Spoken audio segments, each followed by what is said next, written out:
Hello મિત્રો નમસ્કાર. 2024 લોકસભાની ચૂંટણી બસ હવે જાહેર થવાની જ રાહ છે.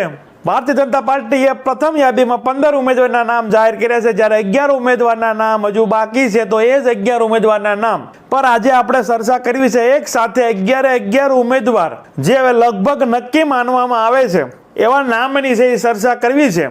જે નામની આપણે ચર્ચા કરીશું તેમાં જ તે 80 થી 90% ટિકિટ છે મળવાની પૂરેપૂરી શક્યતા છે.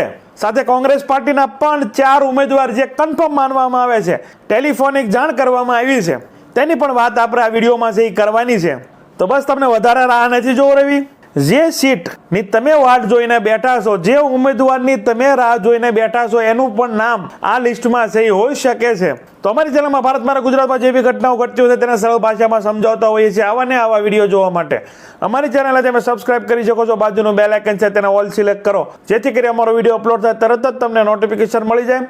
વિડીયોની શરૂઆત કરીએ. આ વિડીયોમાં થોડીક નજર છે એ નીચે બુકમાં જાય તો માફ કરજો, કેમ કે 11 સીટ અને કોંગ્રેસની 4 સીટ એટલે કે ટોટલ 15 સીટના ઉમેદવારોના નામ છે અમારી પાસે આવ્યા છે, તેની વાત કરવી છે અને લિસ્ટ નીચે છે તો દરેક મેનેજ કરી લેવું.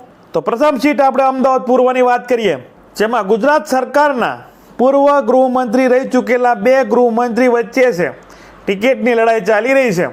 એમાં પ્રથમ નામ છે સૌથી મોખરે છે ગોરધનભાઈ ઝડપિયા, જે ઘણા લાંબા સમયથી છે સંગઠનમાં ખૂબ સારું કામ છે એ કરી રહ્યા છે.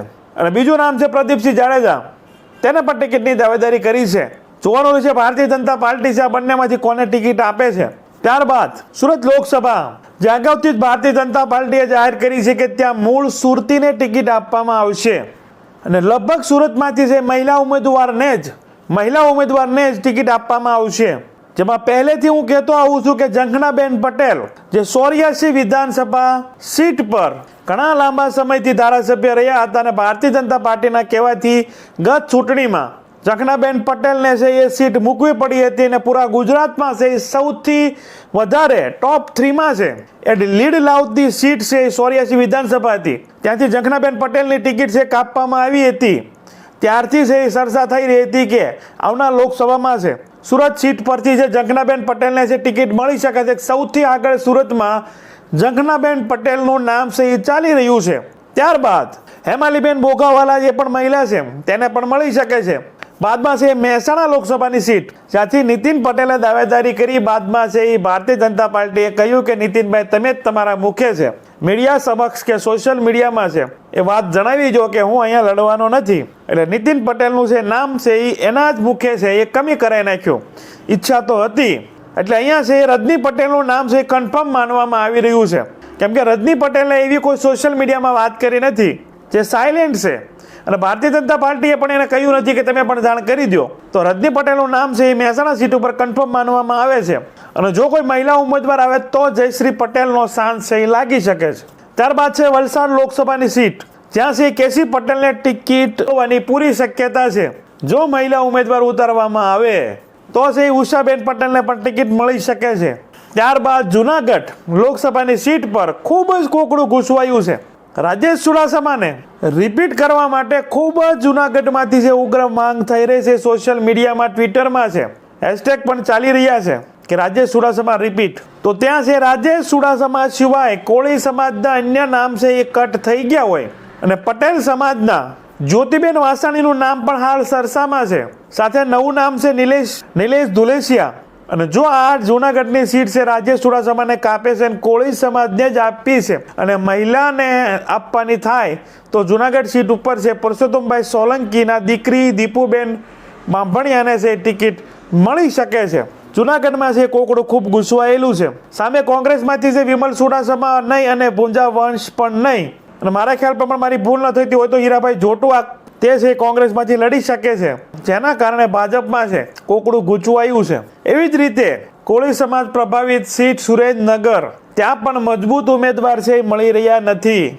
કદાચ ડોક્ટર મહેન્દ્ર મુંજોપરાનું નામ છે એ કટ થઈ રહ્યું છે. તો ત્યાં હાલ લાલજી મેર જે ધંધુકાના ધારાસભ્ય રહી ચૂક્યા છે, અગાઉ લીંબડી વિધાનસભામાં છે વર્ષો પહેલા કિરીટસિંહ રાણા સામે અપક્ષમાં છે એ લડી કોંગ્રેસને પાછળ છોડી ભાજપને છે ડાયરેક્ટ ફાઇટ આપી તેવા લાલજી મેરનું નામ પણ ખૂબ આગળ ચાલી રહ્યું છે. સાથે શંકર વેગનનું પણ નામ ચાલી રહ્યું છે. જ્યારે યુવા પ્રકાશ કોરડિયાનું નામ પણ સરસામાં ચાલી રહ્યું છે. આ જે કંઈ નામ આપણે લઈએ છીએ એમાંથી છે આવવાની પૂરી શક્યતા છે ફાઇનલ ઉમેદવારની યાદીમાં. ત્યારબાદ અમરેલી લોકસભાની સીટ પર દિલીપ સંઘાણીના ભાઈ મુકેશ સંઘાણીનું નામ છે એ હાલ ચાલી રહ્યું હતું, પરંતુ બગદાણા બાપા સીતારામ મંદિરના જે ટ્રસ્ટ છે, જે ટ્રસ્ટી છે એવા મંજી દાદા જે હાલ રામચરણ પામ્યા છે, તેના દીકરા જનક બગદાણાનું નામ છે એ અમરેલી લોકસભા સીટ પર અચાનક છે એ સામે આવ્યું છે. જોવાનું રહેશે મુકેશ સંઘાણીને ટિકિટ મળે છે કે જનક બગદાણાને જે ટિકિટ મળે છે કે બંને રહી જાય છે અને યુવા સુરેશ પાંચુરિયાને જે ટિકિટ આપી દેવામાં આવે છે. છોટાઉદેપુર લોકસભા સીટની વાત કરીએ તો અહીંયા ગીતાબેન રાઠવાને મળવાની પૂરી શક્યતા છે, પરંતુ હાલ અચાનક સંગ્રામ રાઠવાનું નામ છે એ સરસામાં આવ્યું છે.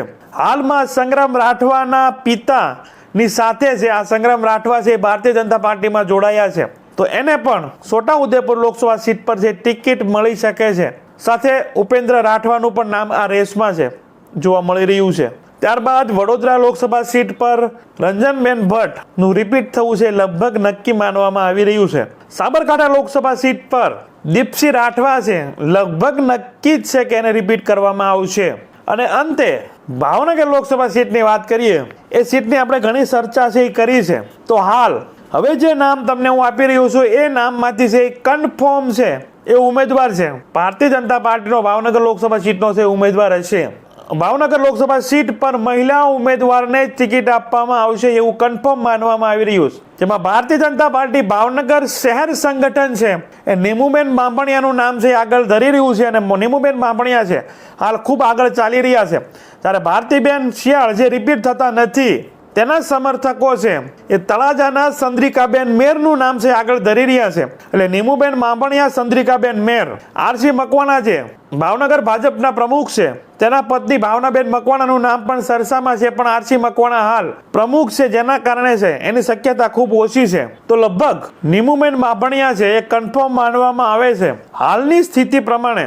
અને ભાવનગર લોકસભા સીટ પર અગાઉ પરસોત્તમભાઈ સોલંકીની દીકરી દીપુબેન બાંભણિયાનું નામ ભાવનગરમાં પણ ચાલતું હતું, જુનાગઢમાં પણ ચાલતું હતું, પણ ભાવનગરમાં હાલ તેનું નામ છે જોવા મળતું નથી. સાથે ક્ષત્રિય સમાજના મહેન્દ્રસિંહ સરવૈયા પણ આ રેસમાં છે, પરંતુ મહિલાને ટિકિટ આપવાનું કન્ફર્મ માનવામાં આવે છે.